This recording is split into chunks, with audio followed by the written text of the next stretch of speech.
My name is Bob Lascelles, and I'm from QA Technology Company in Hampton, New Hampshire. I'm product manager for QA's integraMate product line. And one of the things that's kind of nice about being here to speak to you, except for the pressure of speaking, is being out of the snow back in New Hampshire. So sunny California is really, really nice. But my topic today, maybe Hank covered some of the matters for those of you who were here in the first session. But I want to talk about contact design for high reliability connectors and some of the new developments that can potentially help your designs in the future. And I'll get my...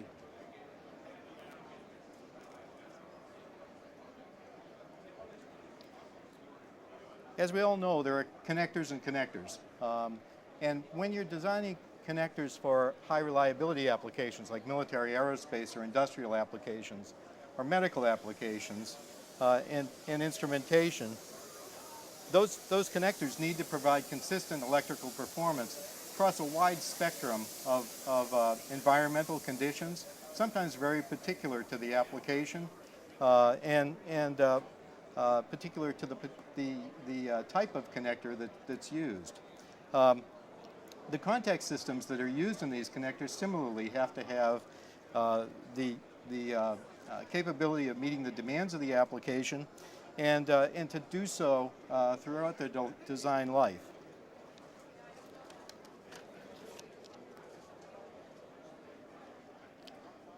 There are thousands of connectors today that connect the devices between circuit boards, the subassemblies in an electronic piece of equipment, the various modules. And I think IBM is generally credited with being one of the first companies to develop a system of ranking the types of connectors that are used by packaging level. So what you see on the screen here are maybe the first 4 levels of packaging that were considered to go right from the chip to the circuit board, to the interface between circuit boards, and to the connectors between the internal subassemblies in a cabinet. Now, before this kind of organization scheme, connectors are very often left to one of the last things that were going to be designed into a piece of equipment. And in fact, for those folks in the connector industry, I'm told that's regrettably sometimes the situation. But the nicely organized scheme of looking at it has led to many connector companies to offer lines of products directed specifically at one or more levels of the packaging scheme. Now, I bring the subject up really because I think it helps organize this presentation, because while in the first 4 levels there are needs for high reliability contacts, and certainly the level of performance can be very high. But today what I'd like to focus on is really the last 2 levels of a 6-tier system, level 5 and 6.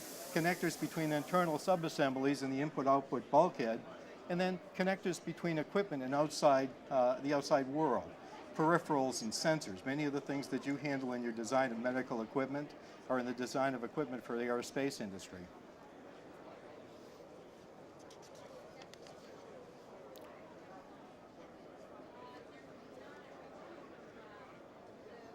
There are a number of well-established contact systems that are available for high reliability input-output applications. The best selection of sizing of which is going to be determined by the specific design needs. So those design needs include as input specifications things like the electrical performance. So current requirements, signal speed, resistance, number of mating cycles. Particularly important in input-output applications. Mating cycles, if they're 500 cycles, one type of connector and contact system might be more appropriate. If they're 5,000, or they're 10,000, or they're even 100,000, different types of contact systems are more appropriate for that. The number of mated lines within the connector, so that the size of the connector is oftentimes determined by the number of mated lines, and the size of the contacts that will be contained within the shell. Mating force. Mating force is very important because it's made up of the housing design, the latching system and friction that's provided by that, but it's also made up by the force that's required to mate each of the contacts. So in a high pin count connector, mating forces can become very high. And usually your customer, or in your design, you may be interested in your customer's ergonomics in terms of plugging a connector in and out of the instrument. The numbers, the space available for the connectors on the front panel, I think probably everyone here has had the problem of having in a design to fit 10 pounds in the proverbial 5-pound bag. And so smaller, oftentimes better, providing it doesn't lead to fragility or difficulty handling it. Environmental factors such as extreme temperatures, humidity, shock and vibration oftentimes need to be design inputs for the connectors, and those will lead forward into the contact system that will be used in it. In medical instruments, exposures to chemicals, in sterilization, gas, for example, ETO sterilization, or autoclaving, lead to issues in terms of how the contacts will eventually be designed, how the connector shell is going to be designed. And finally, cost. While we all don't like to talk about it, cost oftentimes is an issue in designing connectors. We don't think it should always be the number one determinant, but it's certainly an important one.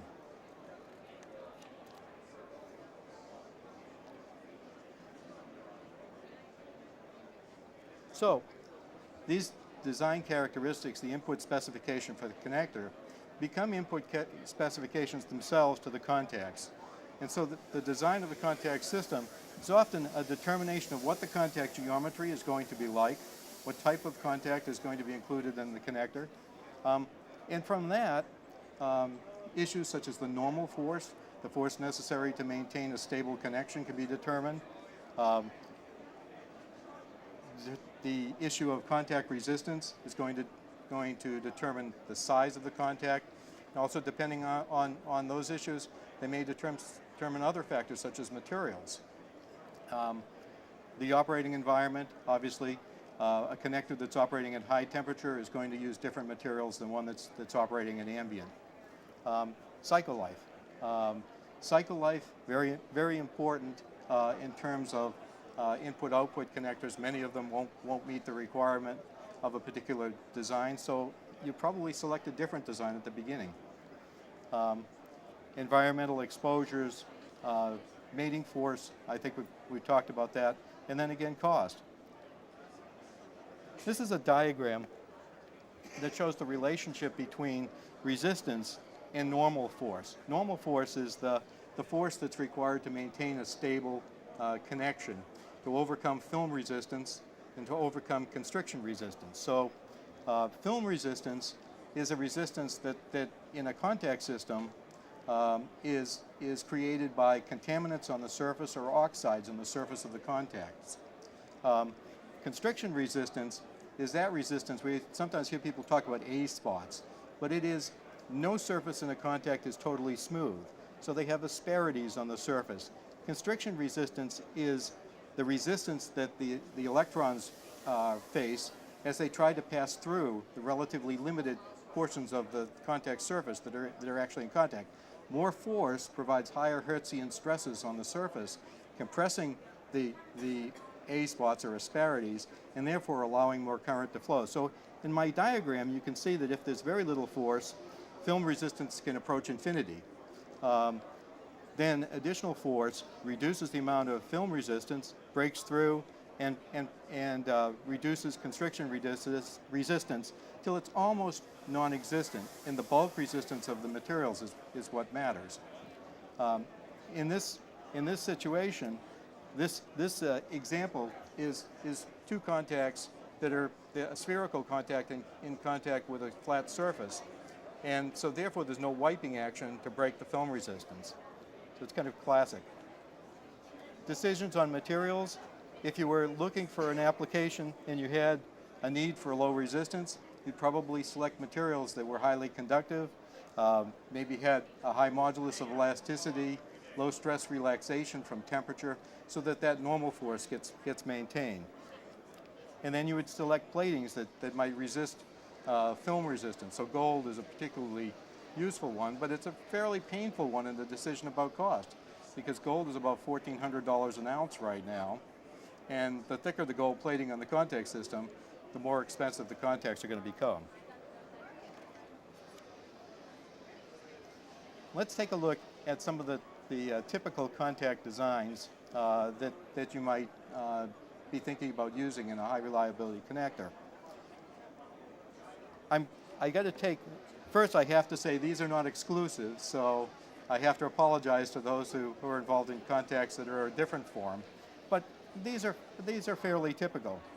Probably the least expensive route in a connector is going to be a stamped and formed contact system, where maybe gold can be selectively plated.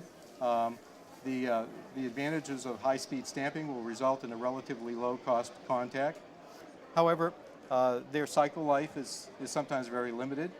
Their resistance to fretting damage and vibration also very limited. So that's really the most, if cost is the biggest issue, that's perhaps the direction that one goes in. My second example is a two-piece contact, screw machine, but having fingers placed inside of a beryllium copper insert, if you will. These have some of the advantages of the stamped contact. You can have selective plating. You plate only the beryllium copper spring, for example.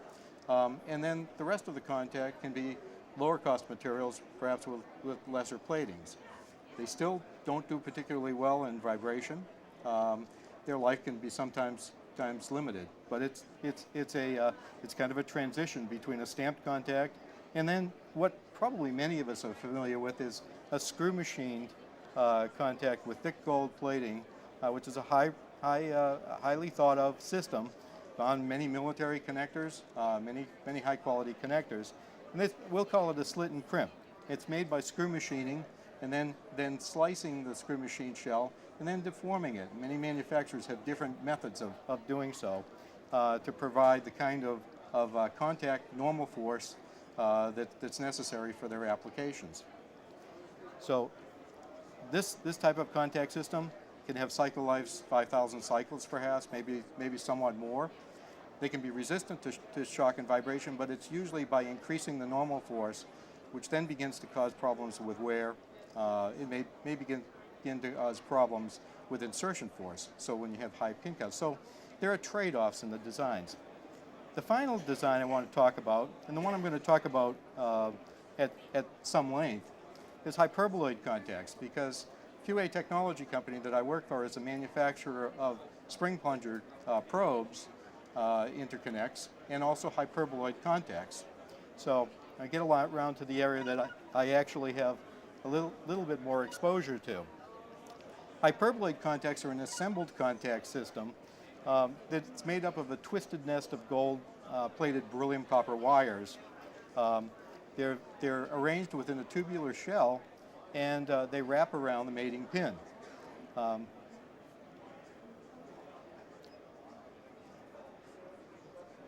Now, one of the advantages of a hyperboloid contact system is it's very highly reliable. Because it has multiple wires, it can achieve very high current ratings for its size. It has low electrical resistance because oftentimes there'll be 6, 12, or even more wires carrying current. It has long cycle life because of the design. I'll talk about it a little bit further, but the wires have relatively limited normal force on the surface of the pin, and therefore, while they achieve a stable contact, they don't wear the gold plating out. So they're very often rated for 100,000 cycles. They feature low insertion force, and they're virtually immune to shock and vibration. And in talking about a hyperboloid contact, visualize the hyperboloid system as a shape that's defined by a line that's attached at two ends of a cylinder. Displaced circumferentially about 100 degrees and then revolved around the center. And that creates this kind of basket or cage shape, the center of which will be where the pin makes contact with the connector. When this is arranged in the form of a contact, such as we have over on the screen here, this cage completely envelops the pin, I'm making it almost impossible for it to not make complete contact. You see in a contact where there's 12 wires, it envelops the pin and provides a good sweeping action on the surface to disrupt any film resistance. What you see here is an X-ray of an actual hyperboloid contact. It's only 46 thousandths of an inch in diameter, and the contact wires within it are beryllium copper 5 thousandths diameter contacts. So you can actually place quite a lot in a small package.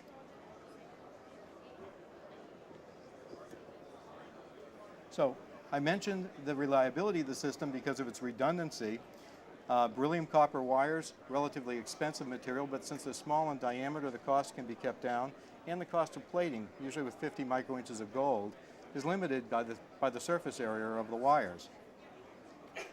Because the wires are placed in the contact system and the dimension of the closure is established by twisting, they can be very accurately controlled so that the normal force is very predictable, and the mating cycles therefore can be rather high because you don't have the wires having excessive force wearing out the gold plating system. The wires have relatively low inertia from their mechanical shape, therefore they follow the pin during vibration and shock. This means that you'll have very few troubles with discontinuities as a result of shock and vibration.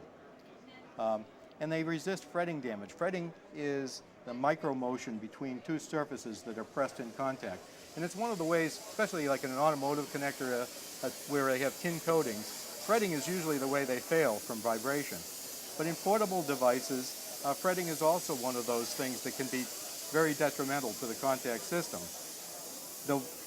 Because of the low inertia, because the wires surround the pin, there is very little chance of fretting damage, and because of the thick gold doesn't fret until it's worn out. So it's the nickel surfaces that begin to fret underplating the gold. As I mentioned, they have a smooth wiping action to clean contaminants, and we typically design our contact system so that the smallest of our contacts have about 30 grams normal force per wire. Now let's take a look at how this performs.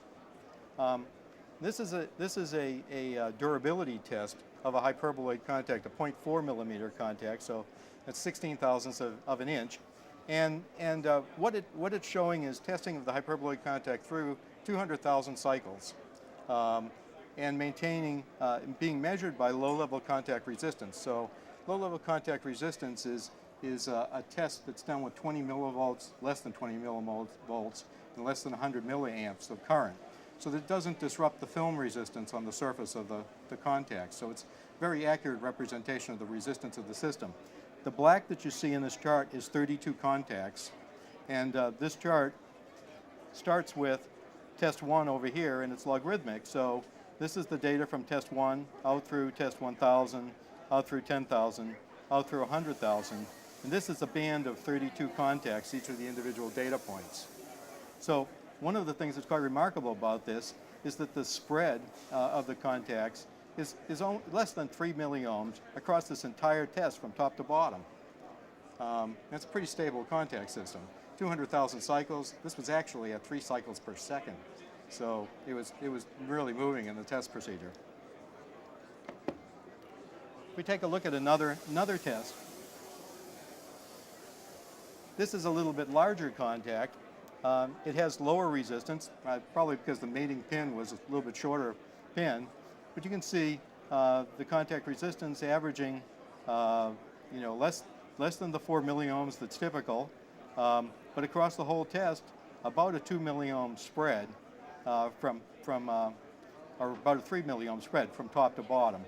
And these stripes you see here, the green being the lowest trace, the green up here is the highest trace. This is the entire population of 32 contacts that were under test.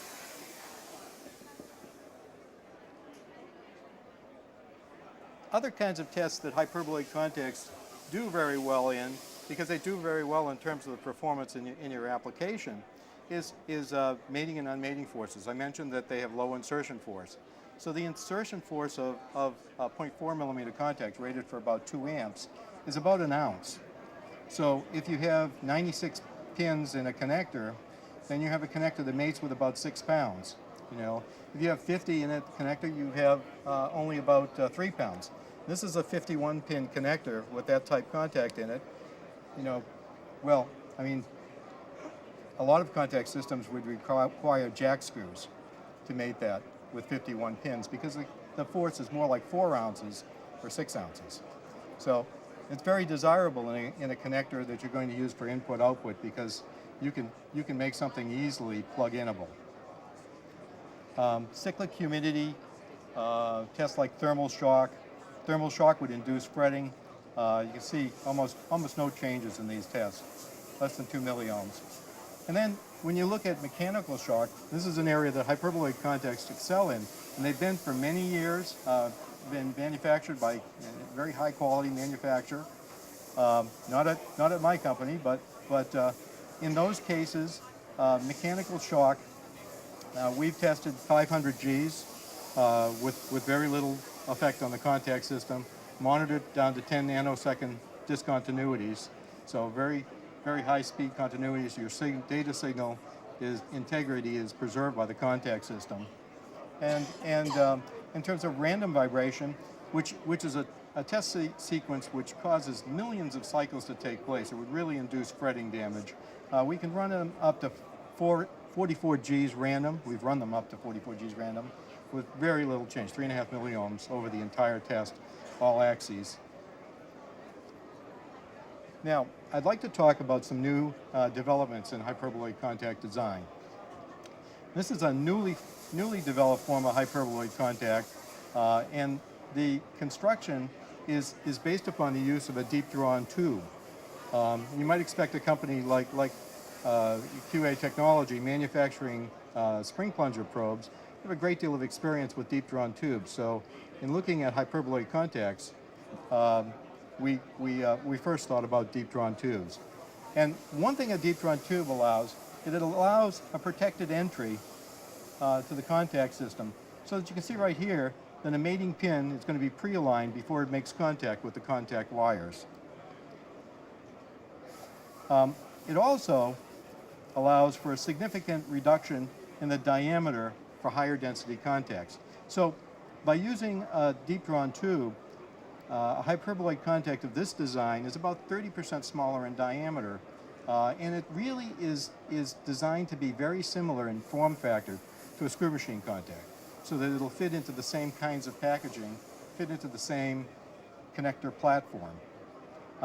This design was also created to use a system of flexible terminations to make packaging simpler, because there are no two connectors alike. They all have different thicknesses. They all have different retention systems that a manufacturer may choose to use. This system allows for that kind of flexibility in the contacts. The wires in this contact system, you might say, well, what holds them there?